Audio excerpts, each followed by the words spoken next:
Bonjour à toutes et à tous. Alors, on va débuter dans quelques instants. On attend que les dernières personnes se connectent pour le webinaire qui, comme la dernière fois, va durer à peu près 30 minutes.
On va commencer dans 1 minute. On attend les dernières personnes et on va attaquer.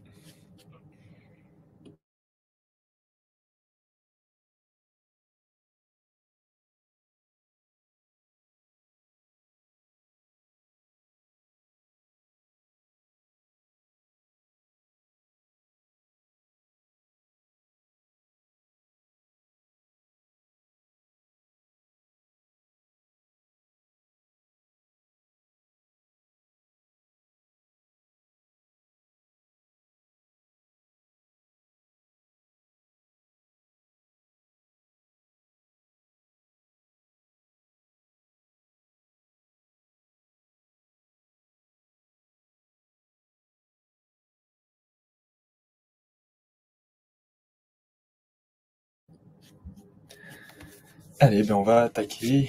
Il est 13h33. Merci d'être là pour ce deuxième webinaire dédié au CGP et aux banquiers privés. Et ce webinaire qui va être notre sujet du jour sur le financement bridge, l'investissement court terme dans les énergies renouvelables. Je suis Mathias André, responsable des partenariats du coup CGP et banquiers privés chez Enerfip, et je suis accompagné de Maëva Faure, qui est notre directrice relations investisseurs, et on va essayer de vous présenter qu'est-ce que c'est le financement bridge et quels sont les différents rouages qu'on met en place chez Enerfip pour proposer ça aux investisseurs d'Enerfip et à vos clients également.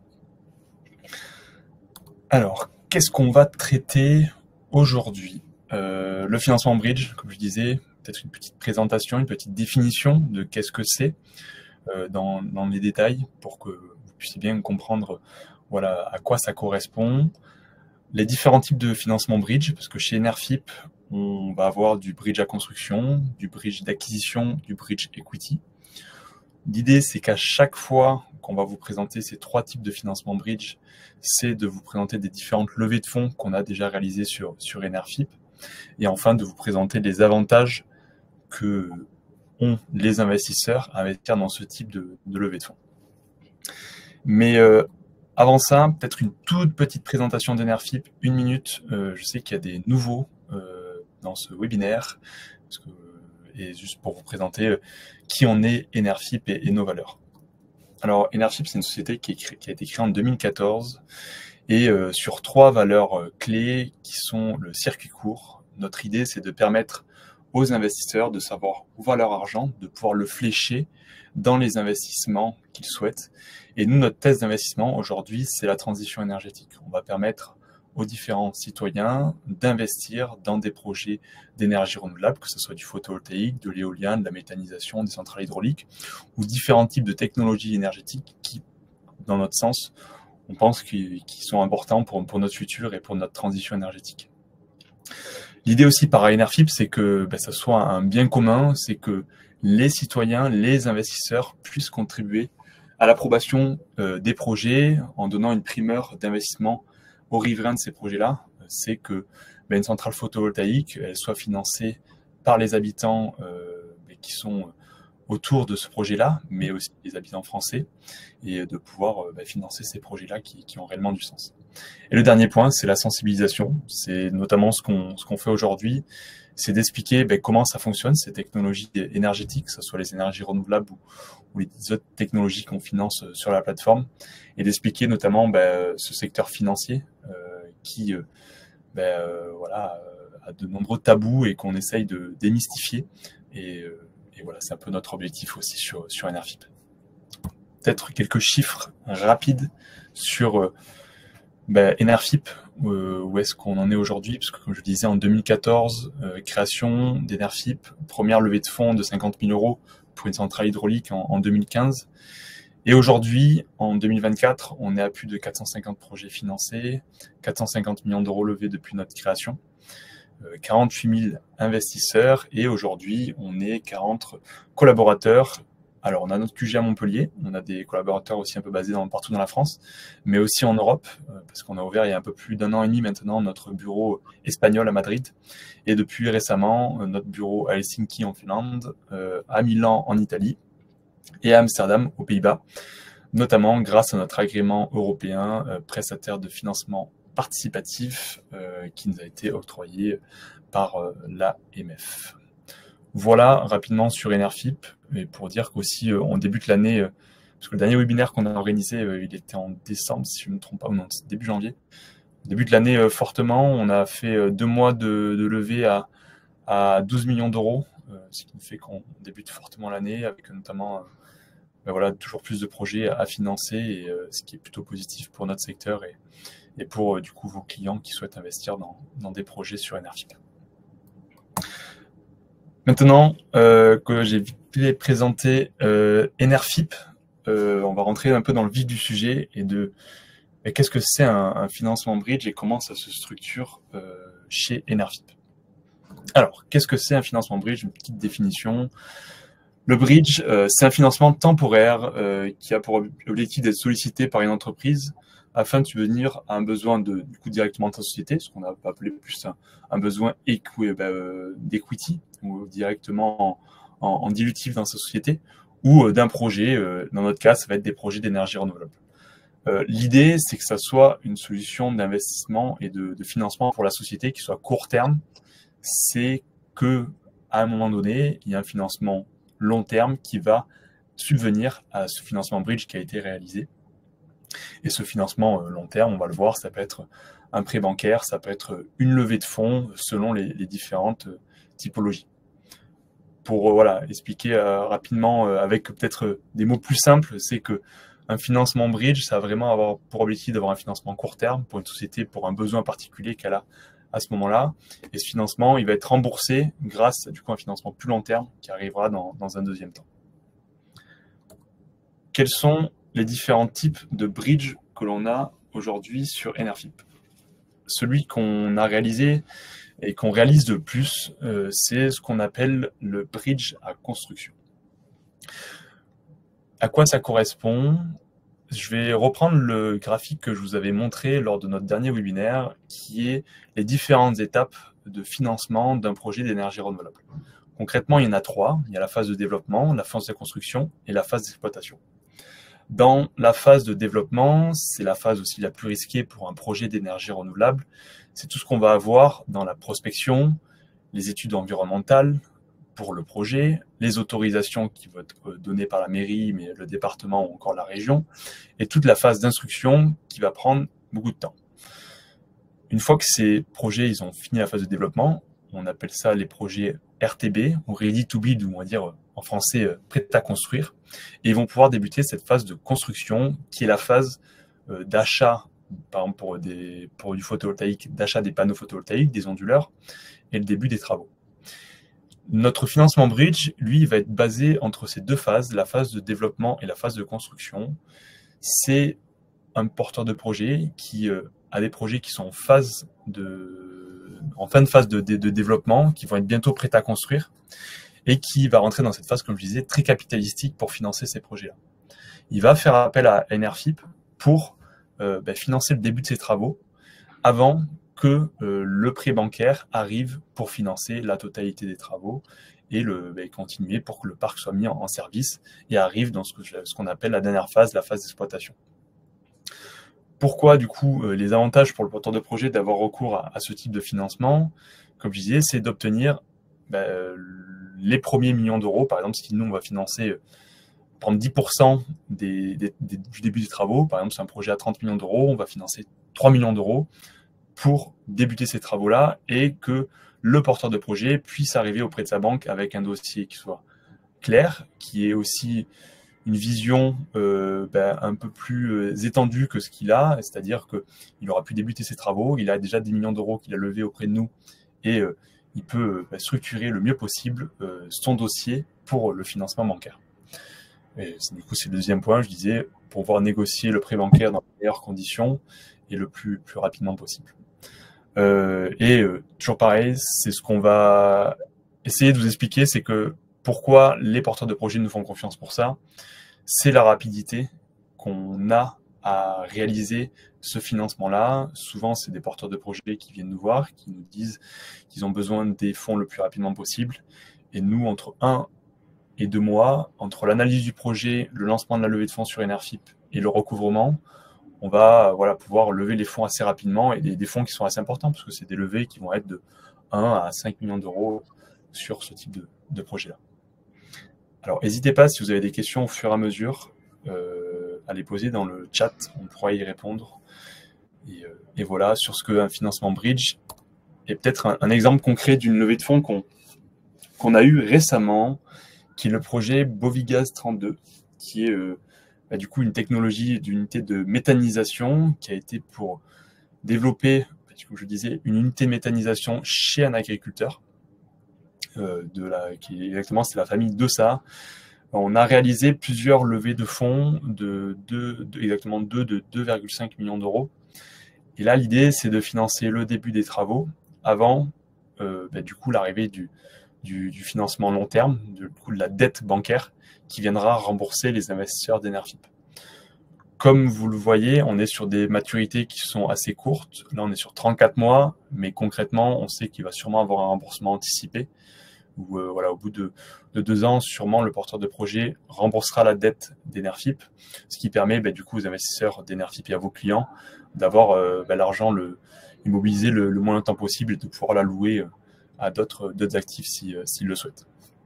On est sur un taux d'intérêt de 8% et ce qu'on va prendre aujourd'hui sur ces sûretés, c'est un nantissement des titres qui détient cette unité de méthanisation et un gage sans dépossession.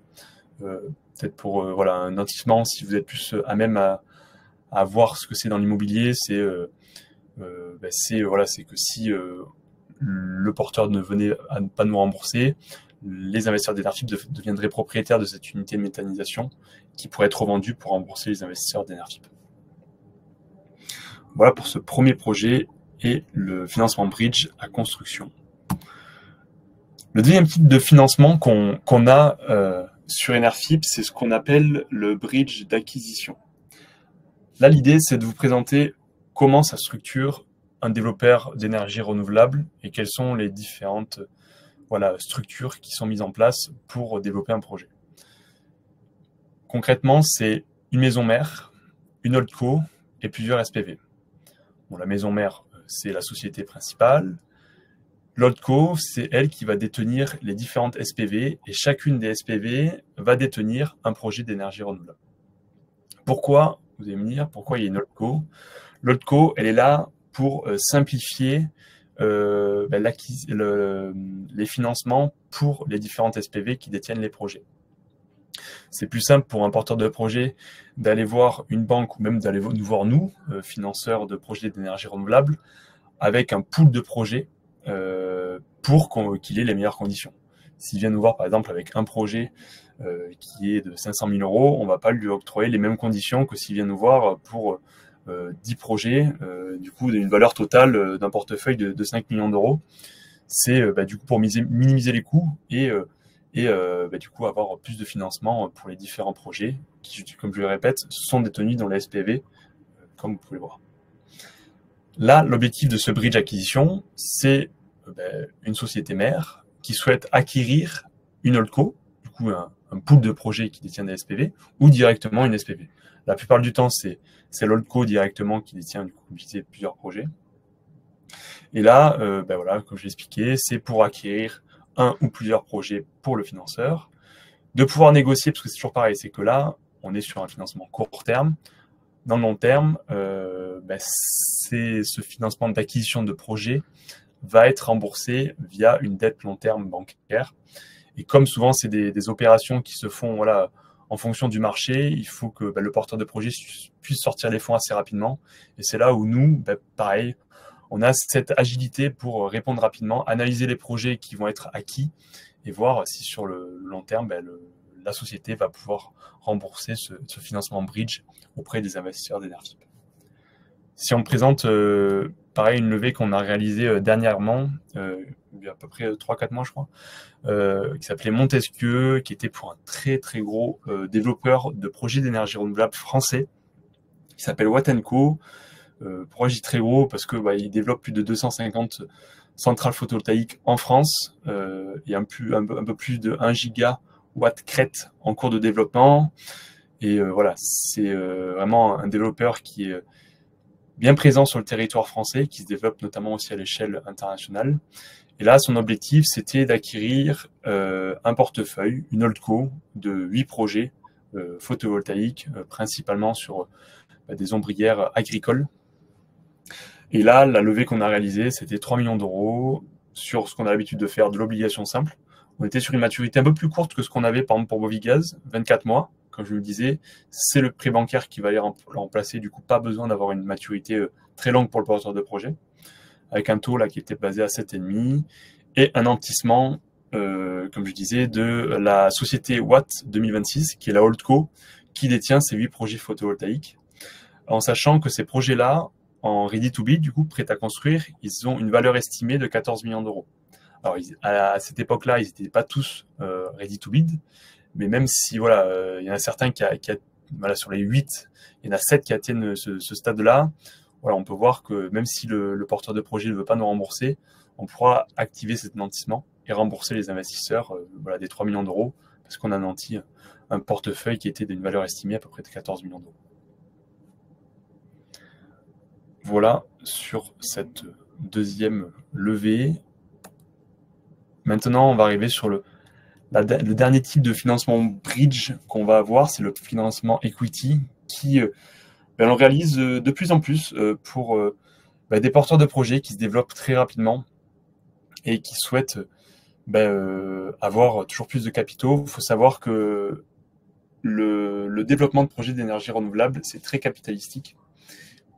Il faut beaucoup de capitaux, notamment dans les phases, comme je le montrais, dans les phases de construction, même d'exploitation, pour détenir les parcs. Et comme ça se développe massivement, il y a besoin de cash pour financer tout ça. Et ce qui fait que on a de plus en plus d'acteurs qui nous sollicitent pour avoir des financements court terme avant leur levée de fonds.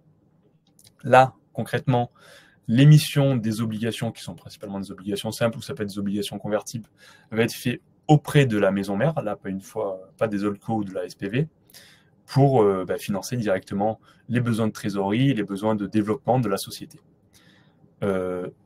Concrètement, ça je le disais, c'est que là, à l'inverse, où c'est un prêt bancaire qui va être remboursé dans le financement bridge à construction ou d'acquisition, le bridge equity, lui, il va être remboursé par une future levée de fonds qui va être réalisée directement par la maison mère pour continuer son développement. Et c'est là où le bridge equity, sur 1 ou 2 ans, peut avoir du sens pour le porteur de projet et le réaliser.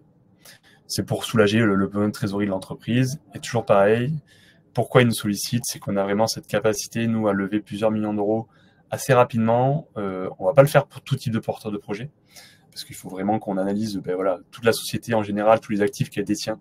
Et ça, on peut pas on n'a pas non plus les équipes pour analyser 3 deals comme ça par mois, mais on le fait de temps en temps sur des porteurs de projets qu'on connaît bien. Et ça a été notamment le cas de la société Element, qui est une société qui est basée à 2 pas de chez nous, parce qu'elle est à Montpellier.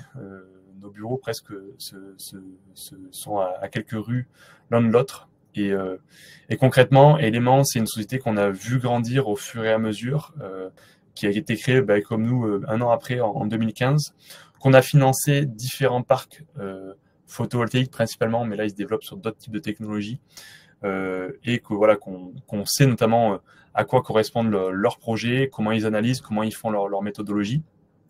Et il y a un peu plus d'1 an, ils nous ont sollicité pour financer leur trésorerie et leur expansion qui est toujours plus en plus grande, parce qu'aujourd'hui ils sont basés à Paris, à Montpellier, à Lyon et en Guadeloupe, et ils commencent à se développer notamment à l'échelle mondiale depuis récemment. Et on a réalisé, je crois, 2 ou 3 levées de fonds de 2 millions d'euros pour préparer le financement, la levée de fonds qu'ils ont réalisée et qui a été officielle là, il y a quelques mois. À l'époque, c'était du coup une levée sur 12 mois. Les investisseurs, là, les premiers remboursements ont été effectués il y a quelques semaines. On était sur un taux d'intérêt à 6%. Aujourd'hui, parce que c'était, voilà, je vous disais, il y a 1 an, les taux n'étaient pas aussi élevés. Aujourd'hui, on serait plus sur un taux à 7% pour ce type de levée de fonds. Et ce qu'on avait comme sûreté, là, c'est une garantie autonome à première demande de la société Element directement. Et voilà, c'est ce qu'on a réalisé pour ce porteur de projet. Le dernier point, en fait, pour conclure un peu ce webinaire, c'est de dire pourquoi aujourd'hui c'est un avantage pour vos clients, et même on le voit aujourd'hui sur les investisseurs d'Enerfip, c'est qu'on va sélectionner des entreprises qui sont en pleine croissance, qui ont une expérience solide et qu'on accompagne depuis des années sur ce type de financement. Et voilà, ce qui nous permet d'analyser rapidement ces projets-là, de leur proposer des solutions de financement et d'avoir des financements court terme, entre 1 et 2 ans. On sait qu'aujourd'hui, dans la conjoncture actuelle économique, du financement court terme, c'est très recherché pour vos clients, et avec des taux qui sont assez attractifs. On va être sur du minimum aujourd'hui à 6,75%, et on peut monter jusqu'à 8% brut sur des projets notamment qui sont un peu plus risqués, ou ça peut être des projets aussi qu'on va financer en Espagne avec des maturités toujours aussi courtes, entre 1 et 2 ans.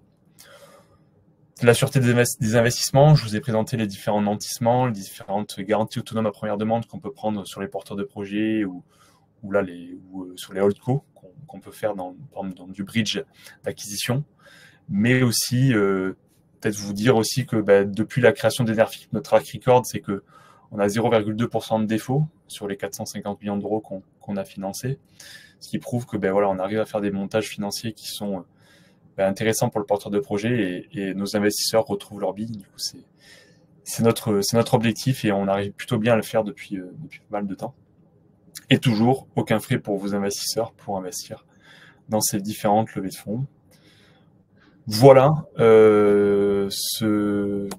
ma petite présentation que je vous ai fait sur le financement Bridge. Si vous avez une ou deux questions, n'hésitez pas. On est là aussi avec Maëva Faure, comme je disais, qui est notre directrice de la relation investisseur, qui notamment accompagne les différents clients d'Enerfip et aussi vos clients lors de l'inscription et de la souscription dans ces différents projets.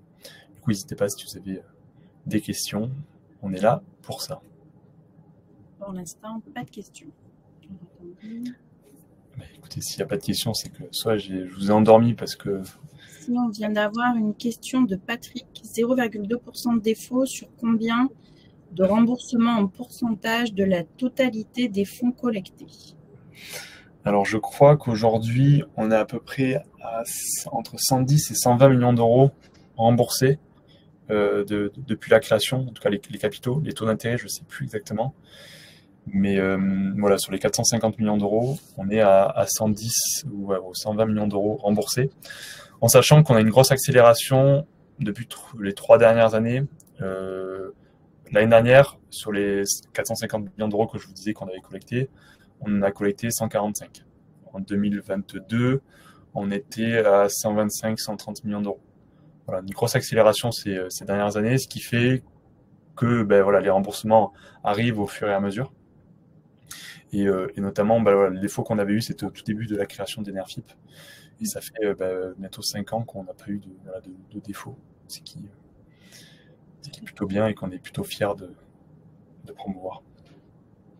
On a une deuxième question de Sylvain. Pouvez-vous rappeler les principales garanties utilisées? Alors, les différentes garanties qu'on va utiliser selon les types de projets et selon ce qu'on va avoir. Concrètement, ça peut être le nantissement de titres, d'actions.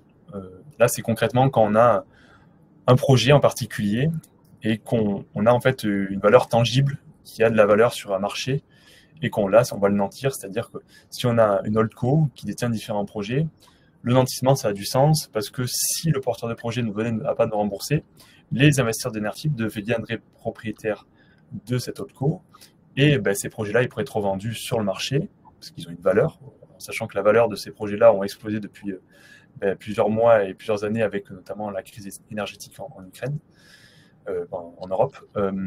Et c'est pour ça que c'est ce qu'on va essayer de privilégier sur du financement bridge d'acquisition ou du financement de construction, parce que ces projets-là, ils ont de la valeur. Pour du financement plus equity, directement d'une société, là, on va plus aller demander, par exemple, une garantie autonome à première demande. C'est d'une société qui roule bien, quand on sait que la société mère dégage du cash, a de la trésorerie et permet de se financer. Là, on va demander une garantie autonome à première demande de la société mère qui fonctionne, et c'est là où on va pouvoir rembourser les investisseurs sur une société qui dégage du cash et qui pourra rembourser les investisseurs selon la levée de fonds qu'on a déjà réalisée. En sachant qu'on peut avoir les gages sans dépossession, on en fait très peu. Concrètement, c'est une garantie qui dit que, par exemple, un parc photovoltaïque, on récupérerait les panneaux photovoltaïques, les onduleurs, pour pouvoir les revendre. On en fait, mais pas principalement, parce que c'est assez compliqué à mettre en place, à quantifier. Et concrètement, c'est une garantie qui n'est pas aussi facile à développer. Seconde question, pareil, de Sylvain. Une baisse des taux pourrait-elle menacer la viabilité des projets? Revenus futurs indexés sur l'inflation. Baisse des taux. Alors, ça, c'est la viabilité des projets. Concrètement, ce qu'on anticipe, c'est que si demain il y a une baisse des taux, c'est que il va y avoir notamment une anticipation, c'est-à-dire que les financements bridge qu'on a réalisés vont être remboursés le plus rapidement possible par les porteurs de projets pour se rembourser et pour pouvoir faire des dettes qui se coûteront moins cher qu'aujourd'hui. Nous, on a eu pour objectif depuis plusieurs mois d'augmenter nos taux d'intérêt auprès des développeurs de projets d'énergie renouvelable pour que la prime de risque des investisseurs d'Enerfip soit toujours en adéquation avec le taux sans risque qui a augmenté depuis plusieurs années. Après, voilà, nous, on a la chance aussi que même avec l'augmentation des taux, notre secteur se porte bien. C'est un secteur en pleine expansion. Le coût de l'énergie aussi toujours élevé en ce moment, ce qui fait que ça se développe bien. Et que si demain, les taux venaient à baisser, peut-être que nous aussi, on baisserait les taux auprès de nos porteurs de projets. En tout cas, aujourd'hui, c'est pas d'actualité, parce qu'ils ont un peu baissé, mais pas assez pour qu'on baisse les taux auprès de nos porteurs de projets. Je ne sais pas si vous avez répondu à la question. En tout cas, pour l'instant, j'ai pas d'autres questions. Si on n'a pas d'autres questions, c'est que j'espère que ça a été clair. Sachant qu'on va bientôt arriver à l'heure de 14h, en sachant que l'idée, c'est que de ces présentations qu'on va continuer d'en faire tous les 2 mois, c'est de vous présenter un peu comment nous, chez Enerfip, on structure ces projets-là pour que vous puissiez le comprendre et le présenter à vos clients, que ça soit le plus clair possible. On sait que ce secteur des énergies renouvelables, c'est pas toujours compris, et c'est aussi un secteur qui se développe et qui est un peu nouveau. C'est aussi pour présenter les dernières solutions de financement qu'on met en œuvre, en sachant qu'il y a un an, certains financements bridge, on ne les réalisait pas. Aujourd'hui, on le met en place et que vous soyez au courant des dernières actualités.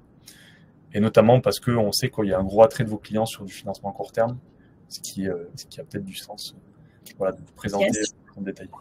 J'ai 2 nouvelles questions. Alors, de nouveau, Patrick, tout est clair. Quels sont vos objectifs de collecte future? Ben, on vient de les définir.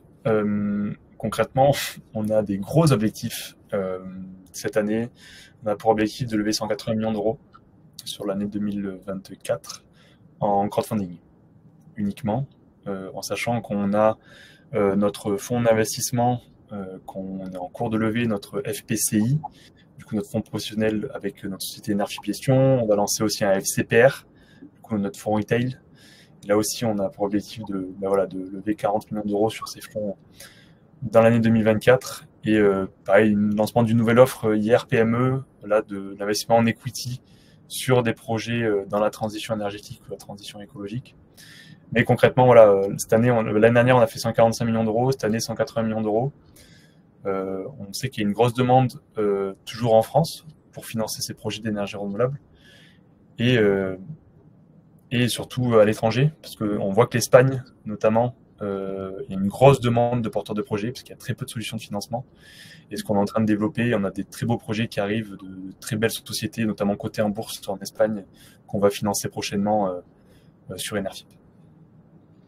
Je crois qu'il Il y a une autre question, oui, tout à fait, de Mathéo. À quel type d'investisseur Enerfip s'adresse-t-il? Enerfip, c'est ouvert à tous. Hein. C'est-à-dire que l'investissement est à partir de 10 euros. C'est-à-dire qu'on a des gens qui mettent 10 euros dans certaines levées parce que c'était pour investir dans le projet photovoltaïque à quelques kilomètres de chez soi. Mais on a aussi, pour peut-être ce qui est représentatif, c'est le ticket moyen. Le ticket moyen aujourd'hui chez Enerfip, il est à peu près de 2500 euros. Ce qui fait que même s'il est à partir de 10 euros le ticket, il y a des gens qui mettent beaucoup plus d'argent. Et il y en a notamment des entreprises de plus en plus qui vont placer leur trésorerie dans ce type de projet, notamment pour leur rapport d'impact. Parce que d'investir dans un projet d'énergie renouvelable, c'est positif pour l'entreprise, mais aussi la rentabilité qu'il y a derrière. Et surtout, notamment sur le financement à court terme, ce qui les intéresse beaucoup sur ce type de financement. En sachant aussi, peut-être pour information, parce qu'on travaille avec les CGP, différents banquiers privés, là, sur ce type de client, on est plus pour une personne physique entre 10 000 et 30 000 euros le ticket, et pour une personne morale, on va être entre 50 000 et 100 000 euros le ticket par levée de fonds. Voire plus. Voire plus. Top, merci beaucoup. La réponse de Mathéo. On attend 10 secondes, peut-être qu'il y a une autre question. Mais voilà, en tout cas, vous avez mon mail, en sachant que aussi vous pouvez contacter Maëva directement sur l'adresse. Maëva, j'ai pas envie de dire une bêtise, c'est investisseur au pluriel @enerfip.eu. Voilà, j'ai pas dit de bêtises. Et en tout cas, merci à vous d'avoir assisté à ce webinaire. Il y aura un replay qu'on va sortir prochainement. Et puis, bonne journée à vous tous.